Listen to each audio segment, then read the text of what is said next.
So, scientists stuck inside. Here we are again, still stuck inside, whether the rest of the world is or not. Uh, Yes.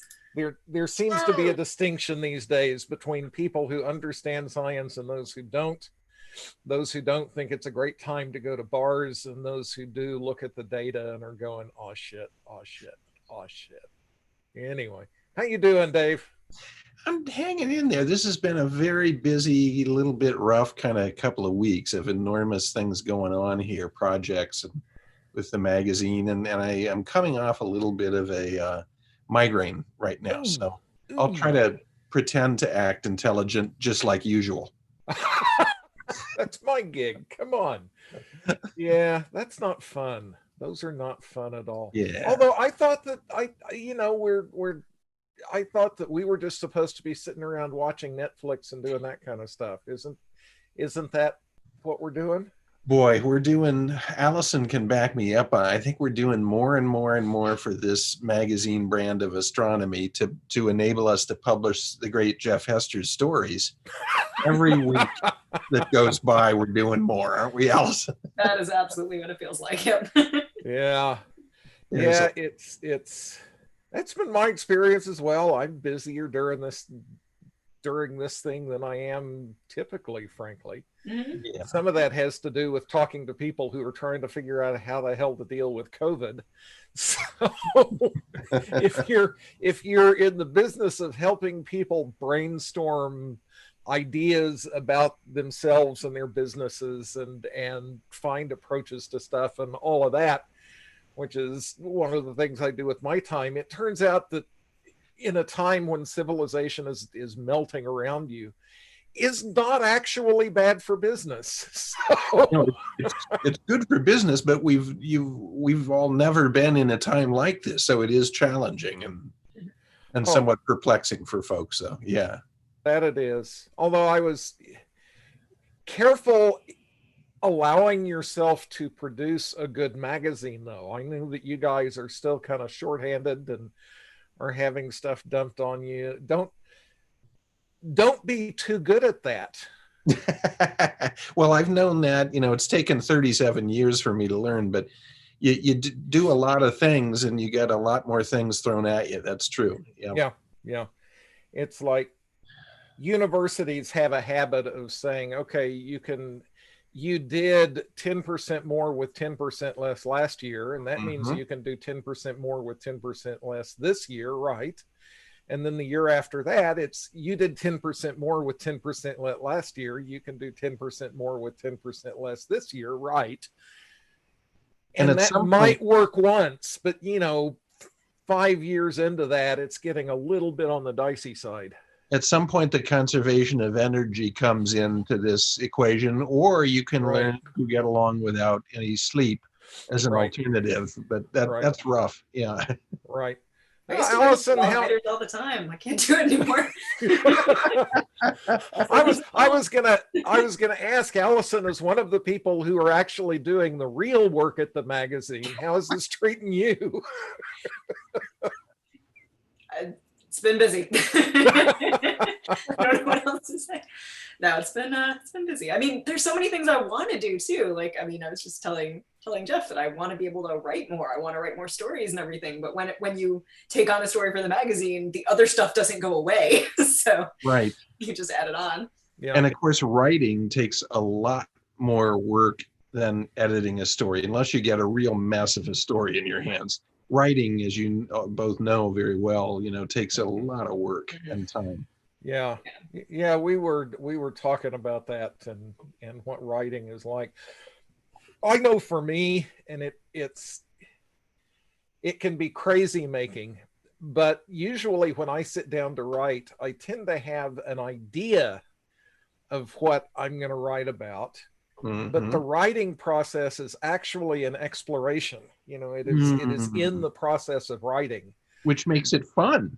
which Mhm. makes it fun. Yeah, Mm-hmm. that's It fun does part. well. It Mm-hmm. does when you can get out of your head. It makes Mm-hmm. it makes it fun as soon as you have something other than a blank piece of paper that you're looking at. Mm-hmm. Mm-hmm. Because looking But at that blank piece of paper, or that blank, not piece of paper. I haven't written on a piece of paper in years and years. Yeah. Looking at that blank screen. The blinking cursor. It's just so mean. Yeah. It's just, who was But it? it's also difficult because we're in the wrong business here. You know, the people who make the real money writing are writing fiction. And we're not only not doing that and earning the big money, but we're constrained by precision and reality, no less. You know, I know, it's horrible. we have to get things right rather than make them up, which, you know, not all of the press does, but we try to actually get them right. Although I Well, will say that's the hallmark of even a good fiction writer. I mean, again, obviously depending on your situation, but checking the facts is not a bad idea ever. yeah, well, now I have not seriously tried my hand at fiction, which is kind of a shame. I keep thinking that I need to try my hand at fiction. Alice and I actually were talking earlier. I enjoy inventing worlds. That's the part of fiction that I think is kind of cool, just sort of brainstorming what worlds might be like. And Allison was saying that she enjoys writing the characters and the and you know, the action and that kind of stuff. So I don't know. Maybe sometime we should sit down and yeah. I think, you know, for only 35%, I can get you to a deal at Paramount Pictures, it sounds like. Depending on that deal, that would be okay. What do you say? Sure, let's do it. I think, yeah.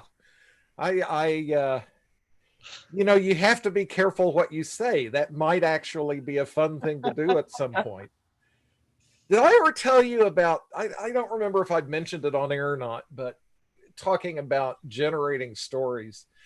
When Space Telescope was in bad straits, you know, early in the early days, which amazingly few people remember. It always astounds me. You know, you'll talk to somebody, oh, you remember when Hubble had its horrible problems? No, I don't remember that. And it's like, oh man. But when it was in the midst of that, the Wide Field Planetary Camera team had set up a place where we were working at Bowie State University, which is in Bowie, Maryland, which is kind of between Baltimore and Greenbelt. So, you know, it was neither at the Space Telescope Science Institute nor at Goddard. That was very much by design. It was neutral territory. It was neutral territory. A demilitarized zone. Something like that. Yeah. A zone, I would say a zone of relative sanity, but I don't think zones of relative sanity existed at that particular time. Although it was lots of fun stories to come out of that. Every now and then I'll get together with somebody who was part of that, somebody like Todd Lauer, somebody like that, and sit around and shoot the shit about those times. And I know one of the stories that comes to mind from that is, you know, at God, was I living here at the time, or was I living anyway, I forget whether I was here or whether I was in the LA area in Pasadena at that time. But we were all at Bowie, and we decided one night that we were going to go and eat at a Mexican restaurant because we just wanted something different. And so a bunch of us go to this Mexican restaurant, and I order something or other, I forget what. And they bring me this stuff, and it is just awful. You know, just horrible. And I called the waiter over and I said, you know, I live in the Southwest. I know what Mexican food is. This is not Mexican food. And the guy didn't miss a beat. He said, if you live in the Southwest, then why the hell are you eating Mexican food in Maryland? And all I can say is, you got me. Yeah, perfectly reasonable question. Busted. I'm an idiot. Busted. You're right. You're right. Anyway, but yeah, what I was going to say though, talking about writing, is one night a whole bunch of us stayed up literally all night. We watched Dr. Strangelove. What a fantastic Fantastic movie.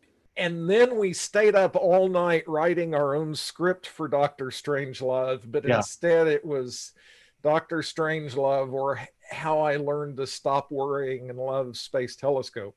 Nice. And, you know, involved, for example, Jim Westfall as the Slim Pickens character who was going to take an image with this thing.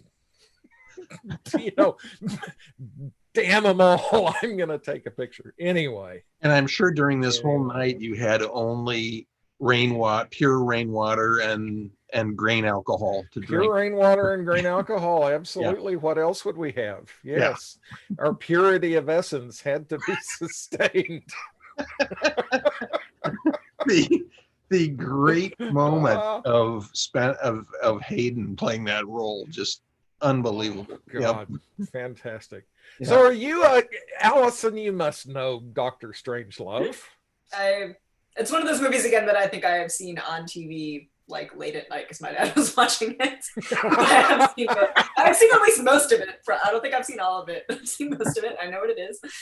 So far, so good. I really should just like sit down and watch it. It's a great film. Really. Who has time to watch movies? I certainly don't. So. Well, there you go, Dave. We need to sit down. This would be fun, actually. Yeah. We need to sit down and produce a list of movies that Allison should make absolutely certain that she has watched. Oh, Allison, you should sit down and make a list of movies that Dave and I should be absolutely certain that we have watched. Yes. And then we can start a whole new podcast and talk about it. We can discuss them on air. That would be a riot. Yeah. That would indeed. Yeah. I've thought about doing a Mystery Science 3000 version of, you know, do that in front of Trump press conferences or something like that. That would not be hard. Anyway. Allison, you were talking about some cool piece of science that you ran across that we were talking about the time that we realized that we needed to stop talking and start talking here. Right. Yeah. Was it the dinosaur eggs? Dinosaur eggs, yeah. So there's an article this morning about how they have discovered that species like Protoceratops, which are related to Triceratops, that you probably know from Land Before Time, if you've seen that, like everyone should have. But so apparently these dinosaurs were laying soft-shelled eggs much longer, much later into kind of the dinosaur age than they thought they were.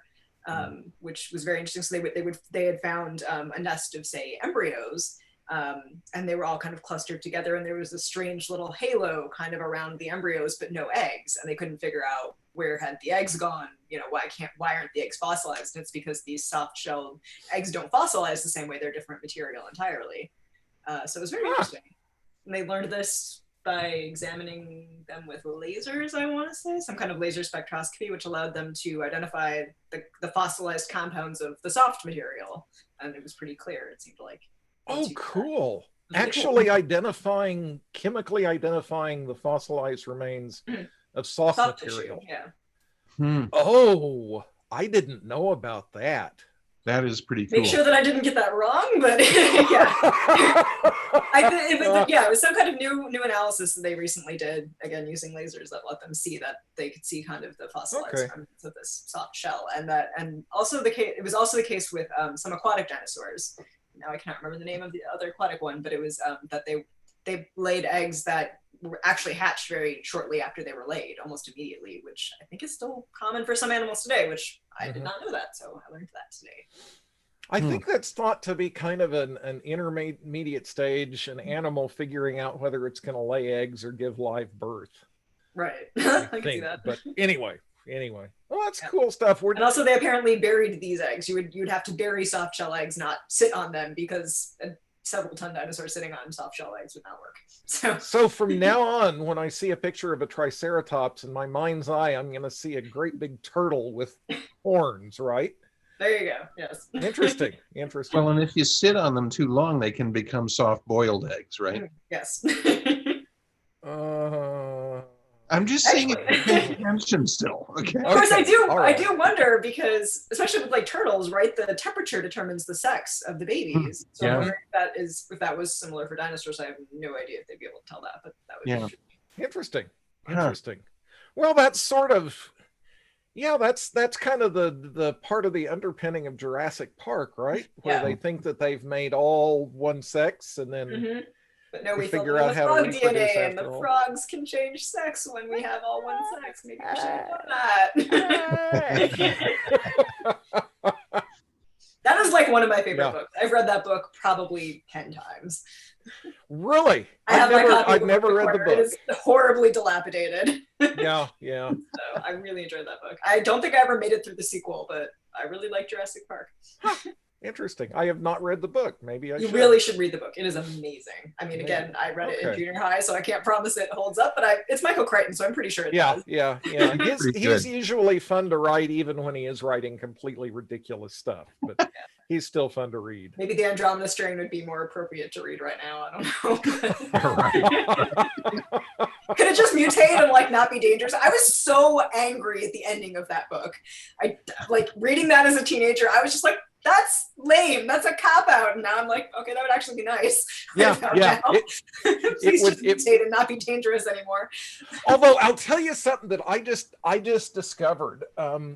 Several years ago, the CDC actually put together a graphic novel. And the purpose of the graphic novel was to talk about, okay, how do you deal with situations like this one? But the context for this graphic novel that they put together was dealing with a zombie apocalypse. Oh, I think I've heard of that.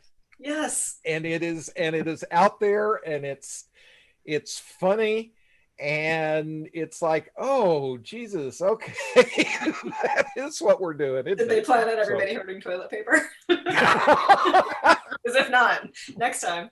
Yeah. Oh, I actually, what was it? I was listening to, I know what it was. I was listening to a podcast. It was You Are Not So Smart. And I hate to give somebody else a plug because people should be spending their time listening to us instead of listening to somebody else's podcast. But it's a fun podcast.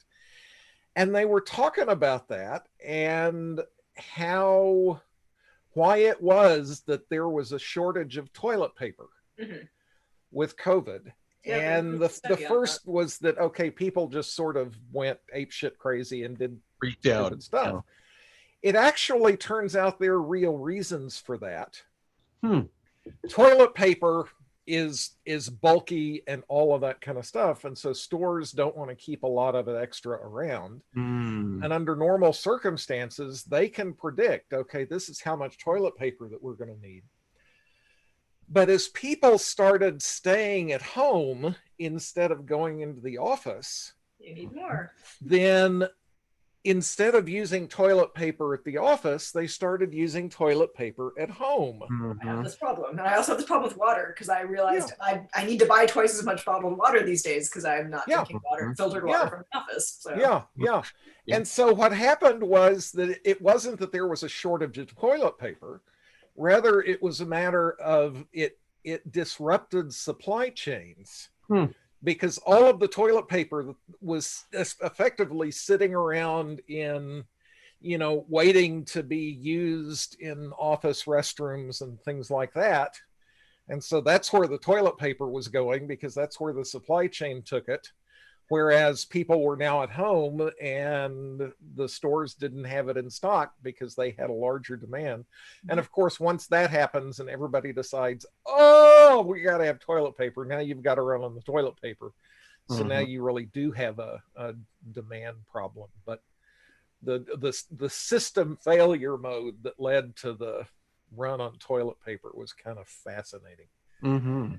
Anyway, so all right.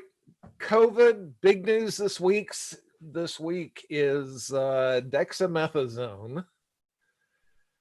What do you know about that, Allison? No, it's a steroid, which helps suppress the immune response. So the idea is to maybe hit this sweet spot which can be a problem, is that you want the body to react to the virus, but you don't want it to overreact and create all these cytokine storms. So if you can suppress it just the right amount with, with steroids, then maybe you can kind of make things level out and the body will fight the virus without fighting itself, and you won't, drown in the fluid in your lungs, hopefully. Seems to be the idea. Yeah, it was kind of an interesting study, and it's in reading it, I hope that this isn't one of those things that's just been completely overhyped by the press, because they came out and the actual announcement was pretty, on ventilators, 1 in 8 were saved, and so the on. quotes I read from the actual scientists seem to be pretty clear. They said that we don't want to overstate this, but this is a very clear signal. Again, you have to believe the scientists at that point, but they seemed pretty behind it, as opposed to I would still like to see the refereed version of that, because of course, this came out, the kind of study that this was a thing where it wasn't a real full up random controlled trial, because what they were doing was they were taking lots of medications that are already around and they were adding them to treatments of people. And of course, if you do that, if you just take a whole bunch of things and do that, then by completely random chance, something will stick. Some of them are going to pop up as if there were a signal there, even though there's not. That's kind of one of the ways that people started imagining that there were cancer clusters around high tension lines and things like that. It was actually a statistical anomaly that emerged from the data, and then once people had decided it was there, then evidence be damned, we believe in it. But so there's that aspect of it, and that means that you have to definitely test things with a different data set than the data set used to discover it in the first place. And there are ways that you can slice data with a single data set and approach it that way.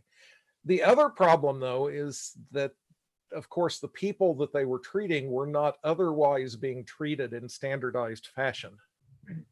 There was also something about, I can't remember. It was something like if you didn't have severe symptoms, then it wouldn't do anything for you. It was only I saw that too. Right. Yeah. Well, it was we care about, obviously, but it was intervening at the level of helping with the cytokine storm. So if you had not gotten to that point, then it's not. But again, the point is, and again, this is what they would need to make clear is, if this works, you don't want people to, again, go out and run and buy it, assuming that it's going to prevent something or help them when they're at home. There was also an interesting one, I don't think we've talked about it, famotidine, the heartburn drug, apparently.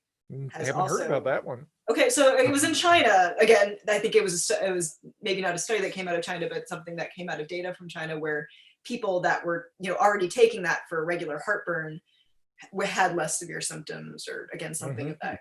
But I haven't really heard anything about it either since then. So maybe it's been disproven or is still in testing or something. But that was also another kind of very common, I think I've got a bottle of it in my bathroom, sort of thing.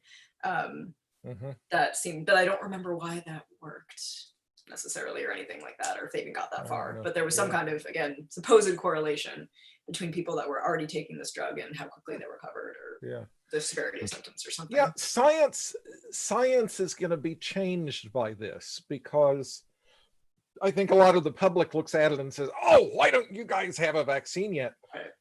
And you say, okay, back up for a second.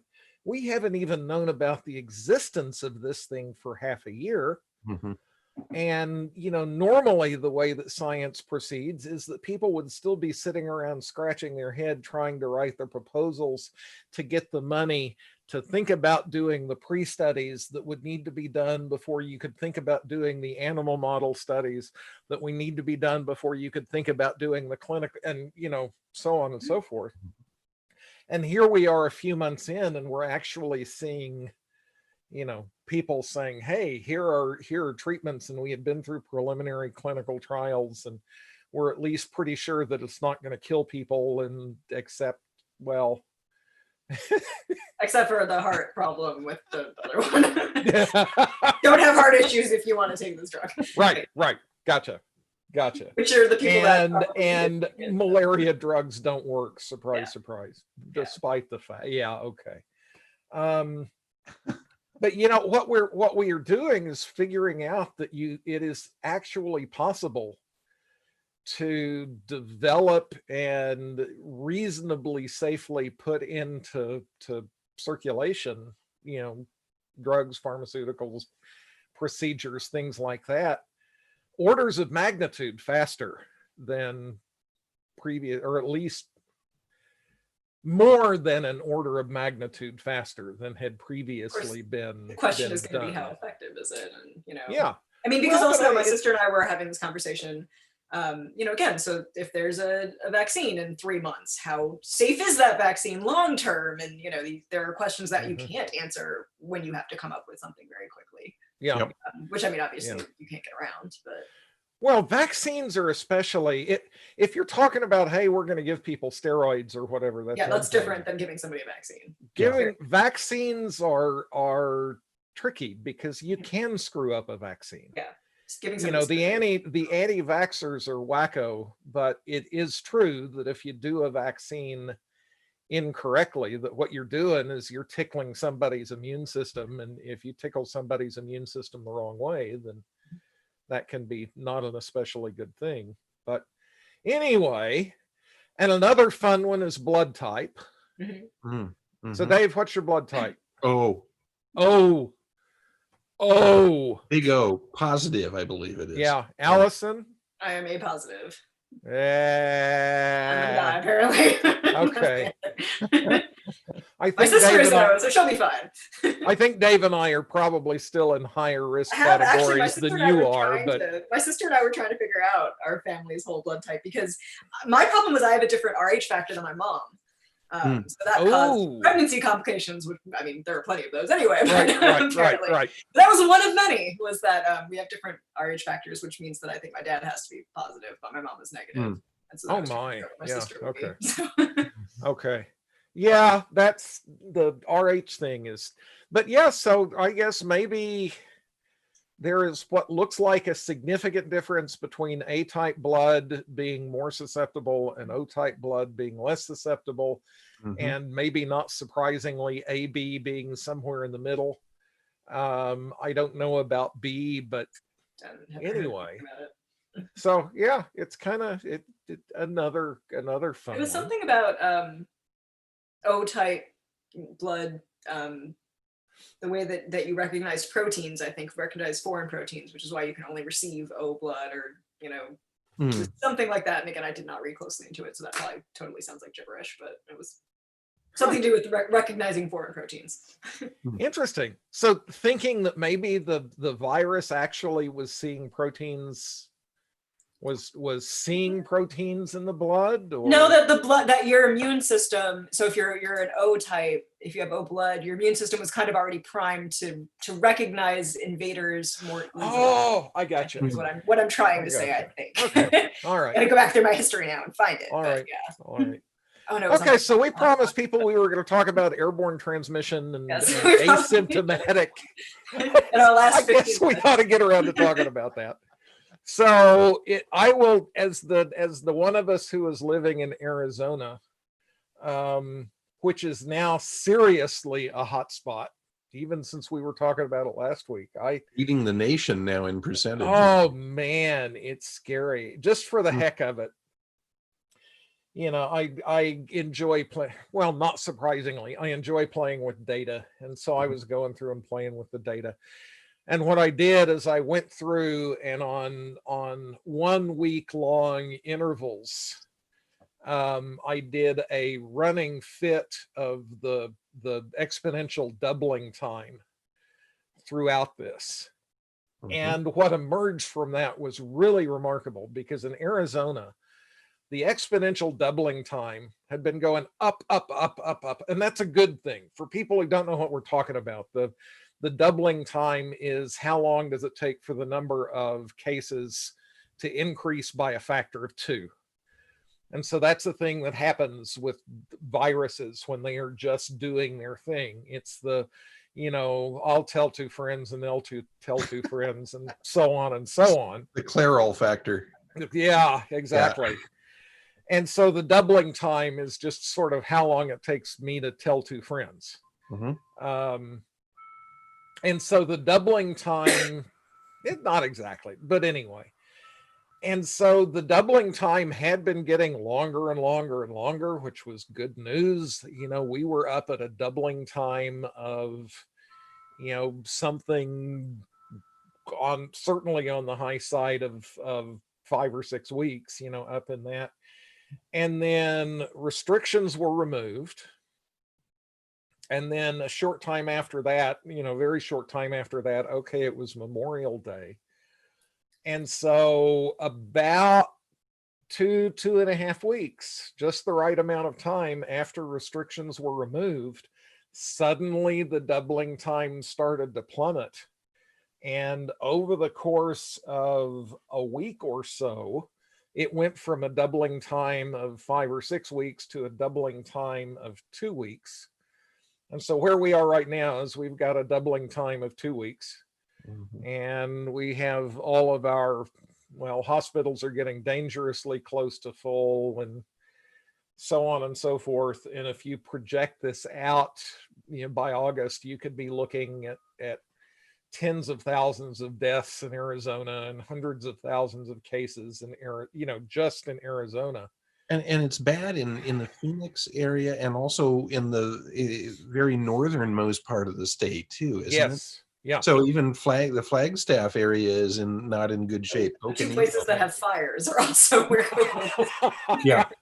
Well, the other place that has had for a while now has had a real hell of a time are the reservations up in the northeastern part of the state, and that was ugly. In fact, that got sufficiently ugly that Doctors Without Borders was sending in people to help. And you scratch your head about that for a second and say, wait a minute, isn't Doctors Without Borders the place that sends teams into third world type settings and such as that? And this is a place in the United States, and we're having to rely anyway. Yeah, craziness. A sort of amazing thing. Well, I don't know, a little crack in the political dam, and it's just a tiny, tiny crack in the political dam here. Our governor is, how to say this politely? Do you really have to be polite? You have to work to be polite. He is just not the sharpest tool in the shed. He's just not. And he's also a political coward. And so he actually early on had said, hey, we're going to impose some restrictions. They were kind of half-assed restrictions, but at least there were some restrictions. And then Trump came out and said, did his little tour the mask making facility with Live and Let Die playing in the background, which is still spectacular. And immediately Ducey says, well, no, we don't need these restrictions. And he removed them early, and that was that. And he said, and cities and towns, they're not allowed to do anything. We're just open. That's what we're doing. And finally, yesterday, in the face of this, he didn't make a change statewide, but he did say that, okay, if your city or town, if your municipality wants to require that you wear masks in public, then you are allowed to do that. And of course, there were a bunch of towns like Tempe and Mesa and I think Tucson and others that immediately announced their intention that they were going to make such orders. Others said, okay, or the town councils will take it up in very short order. So it may be that throughout much of Arizona, before not too long, we will be back into a mode where people are being required to wear masks in public. But again, and that's a really good thing. And it's a very good thing, but he washed his political hands analogously to the federal government, saying it's up to the governors. He washed his hands and said that it's up to cities. Exactly. Yeah. No, if that is your political ideology, the last thing that you actually want to be called upon to do is to govern. Right. This is sit around and posture, but when it comes time to actually deal with something in a real way. Well, it's easier if you don't have to deal with things. Oh, yeah. Yeah, absolutely. Much easier. In fact, yeah. Anything different. But So yeah, the airborne thing. The other thing that happened interesting on the airborne front, Mm-hmm. and this one was just shake your head, how could they let it happen, was a statement by the World Health Organization was interpreted as saying that you, pardon me, you couldn't have asymptomatic spreaders, and that that it wasn't airborne, and so on and so forth. And of course, immediately the press was all over that, and it contradicted everything. But the people who wanted to hear that jumped on it absolutely immediately. Mm-hmm. How, when that happened, what did you guys see in Wisconsin? Well, I mean, now we live in a politically divided society of people who believe in science and are wearing masks, and people who believe in superstition and aren't wearing masks. And it's an incredible divide. And I would say what I've seen, it depends on what kind of a place you're going to these days, from my experience. And I haven't been out much, but to 3 or 4 different kinds of places on each weekend. And it appears like the non-mask wearers are winning out percentage-wise here. It'll be interesting to see downstream what happens. Exactly. And I know I've had people tell me, you're not going to go out and, meet up at a bar and so on. Well, let me know when you're comfortable doing that, as if I'm psychotic or something. Right. Yeah. As a hobby, As if anything's I already have enough hobbies, Psychosis doesn't need to be one of them. But so there's this. Oh, come on. Sanity is highly overrated. So there's a real, sort of flaunting skepticism that really this has to be taken seriously anymore by a large number of people, I think. Yeah. Well, and in fact, the WHO thing, again, the thing that I found interesting in that was how quick people were to jump onto one thing. Because here's, all of this evidence is out there talking about the impact of masks, and talking about the aerosol transmission, and talking about the importance of asymptomatic and pre-symptomatic carriers.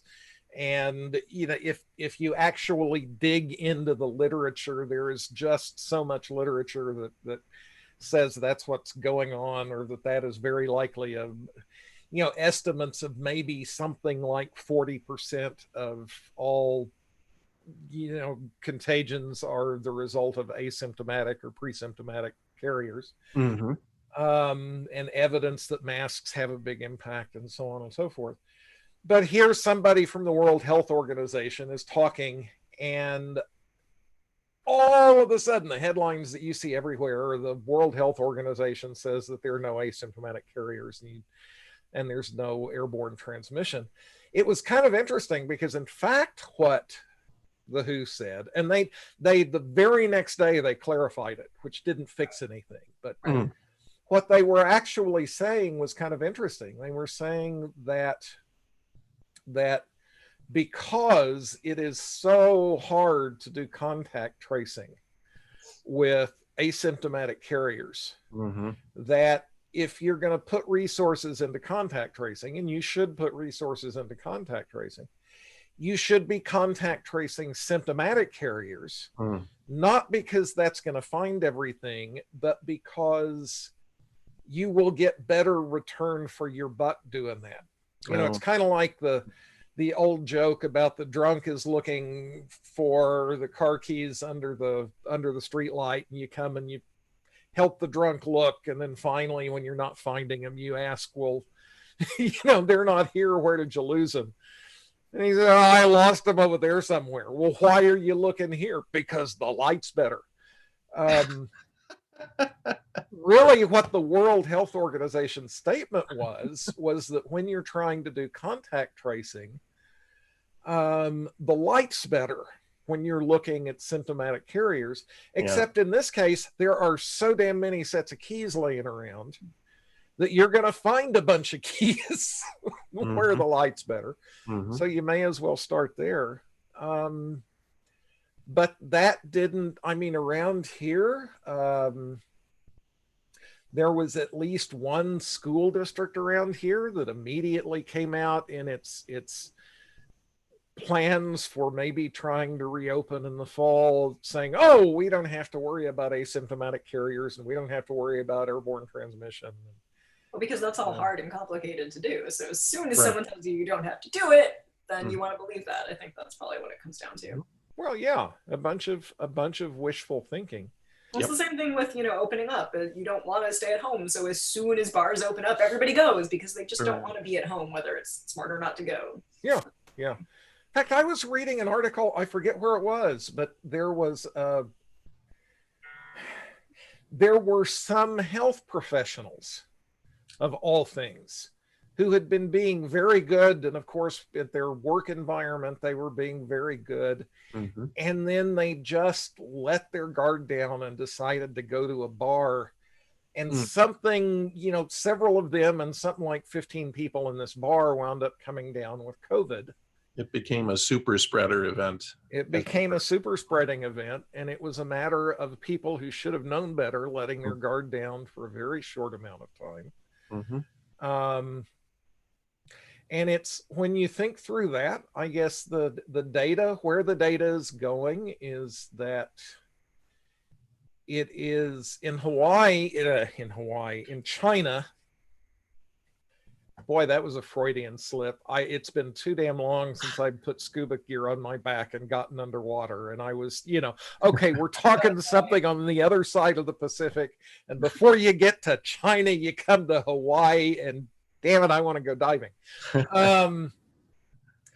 But they found in the air, just out in the hospital, they found RNA from COVID. And they couldn't say for sure that it was viable virus, but they certainly found it. And they have found it in very tiny aerosols, the kind of aerosols that can remain airborne for very long periods of time. We're talking about hours, and the kinds of aerosols that just drift around. And so where people are going now is that,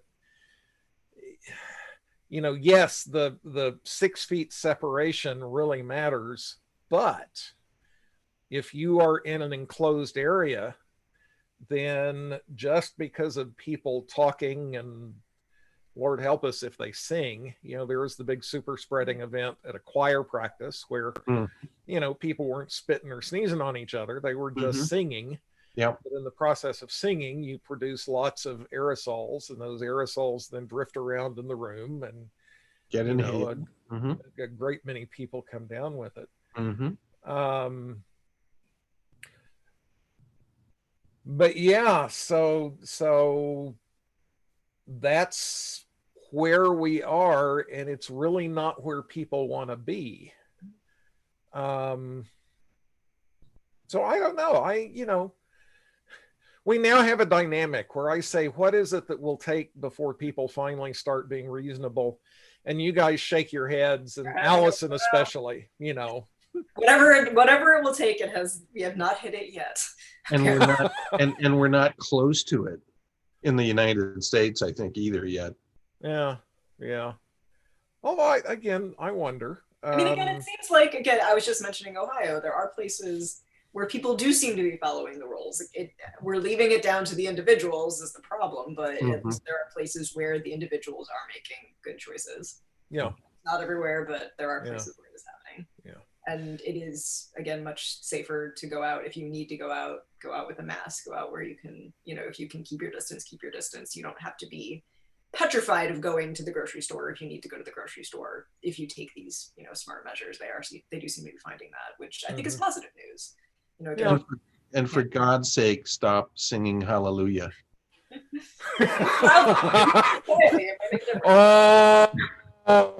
For God's sake, stop singing hallelujah. We're very dangerous in a group at the moment right now. Yeah.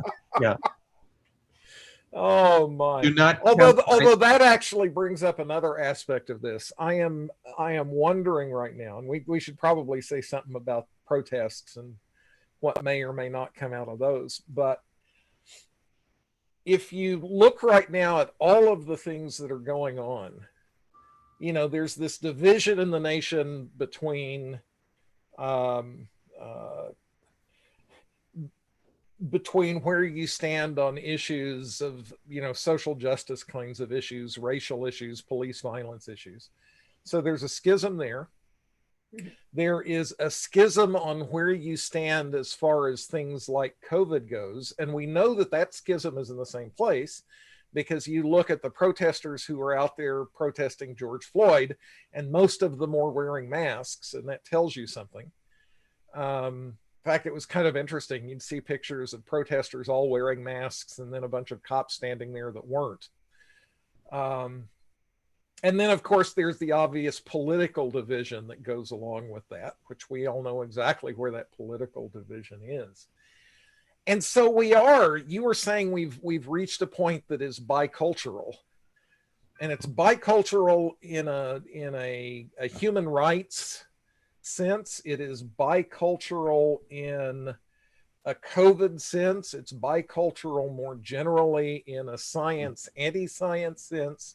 It's bicultural in a political sense. It's bicultural in all of these different ways, except the divide is in the same place. Mm-hmm. That all of these things go together. You're over here and you have all of these things, and you're over here and have all of these things. And so it's an interesting moment. Which way we're going to tip coming out of this is going to be interesting. It's a dangerous moment, but we'll have a little bit more information next week. Yes. Every week you learn more. Every week you learn more. Indeed you do. But the other, what else is noteworthy? I mean, there's I guess one last thing I'd kind of like to mention in this is that we were talking about science as a process. And since we are all involved in popular communication of science in some respects, something that I've been aware of is that because of how this thing is moving, and because the public as a whole is so properly interested in, okay, what do we know about this week that we didn't know last week? And where are we with treatments, and where are we with vaccine, and where are we really with the spread of this thing, and so on and so forth, means that the public as a whole is seeing science happen, is seeing the interplay of ideas coming out and then being criticized by other scientists, and scientists arguing about this, and things that were being said last week, well, maybe not this week. And, at one point the CDC was saying, no, you probably don't need to wear masks. And then it was saying, no, you probably do need to wear masks. A really quick interjection for people. Turns out that you can make homemade masks, DIY masks, that are damn near as good as N95 masks. And the way that you do it is you do it with layers of different fabrics. And for example, high thread count cotton layered with chiffon, or I think also with silk. Yeah. And chiffon, silk, and flannel, I think, are the three. Yeah. And what's going on there with the silk, I guess, or with the chiffon, or whichever it is you're actually getting electrostatic filtering. Yeah, it was really cool. Out of that. It really is. Yeah. It's my plan now. It's very, yeah. We should all maybe for next week, we should all make our own masks. What do you think? Can we start selling masks with a scientist stuck inside logo on them? Why not? Maybe we ought to do that. But anyway, where I was going with that is people are seeing the process of science kind of play out. So I'm curious what you guys, if you have noticed anything about that, or just your perspective on that from the standpoint of people who are engaged in public popularization, public communication of science. It depends on who I'm talking to, but it can be good, but it can also be problematic because, again, and I don't know if this is just the way that it's reported on or what it is, but basically sometimes when I talk to people, they're like, well, scientists don't know anything then, so what's the point of listening to them? And I mean, I guess I worry that sometimes, I mean, I think that highlighting scientific process is very valuable. I think it's a good thing. But I can see how someone with no experience with that process looks at it and says, nobody knows anything, why should we ever listen to you? Because this normally goes on behind the scenes, let's say through refereed journals or through, you know, conferences or something. So it's, I feel like it's a little bit of a double-edged sword in a way. Just because the stakes are so very high. But again, I hope that it is ultimately a positive process where people can see that we're learning things along the way, we're collaborating, you know, a lot of good things are coming out of this, and ultimately we're going to get to an answer that works for everybody. So is there an opportunity here for science communicators to actually use this as a time to teach people? One would hope. Sort of, one would hope. Yeah, I think so. Yes. I mean, and again, it's the same thing with, and I mean, honestly, this kind of comes down to the same sort of process that happened with, say, the, you know, demotion of Pluto, for example. We thought Pluto was a planet because when we found it, we had nothing else to compare it to. Now we see all these Kuiper Belt objects and we see that Pluto is much more like them than like the planets. And I mean, this is my very basic explanation to people just on a, you know, very high level of like, why isn't Pluto a planet anymore? But it's like, this is the scientific process. When we found it, it was weird. It never looked like the rest of the planets, but at least it kind of fit this category. And now we know way more. And, you know, sometimes we're wrong and it's okay to be wrong. Yeah, of course. That's one. When I talk about that one, I approach that one because Pluto got demoted, so I don't know. But... well, the tongue-in-cheek way that I talk about it is to say that no, in a sense, Pluto got promoted. Pluto used to be a very tiny fish in an ocean, and now it's a really big fish in a small pond. Yeah. Or actually, it's a big fish in a great big pond. But no, when I talk about Pluto, really what I say is Pluto is what Pluto always was. Pluto doesn't care. But what has happened is that by studying Pluto and other things, we have clarified our understanding of what a planet is. And so the thing that has changed is not Pluto. The thing that has changed is that we have developed a much better, more precise, more interesting definition of planet that has to do with solar system formation and all of that kind of stuff. But no, I wonder about now as a time when one could put some real effort into saying, you know, look, we're seeing how science plays out. We're seeing claims come out and counterclaims come out, and then we're seeing new studies coming along that are testing those, and you know, we are seeing hypotheses tested in real time in front of the world. It's a fascinating process. In this incredibly high stakes circumstance. And it's all happening very much faster than it normally happens, which of course completely short circuits the publication process.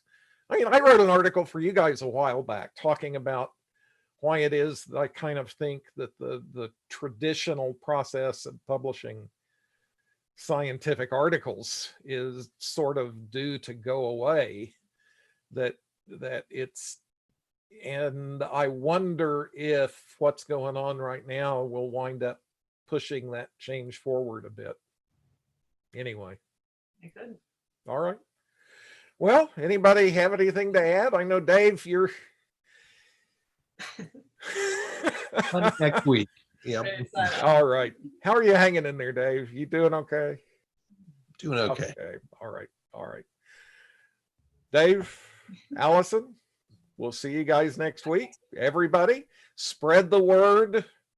If you enjoy what we do, tell people to come watch. Take care. See you then. See ya. Bye-bye.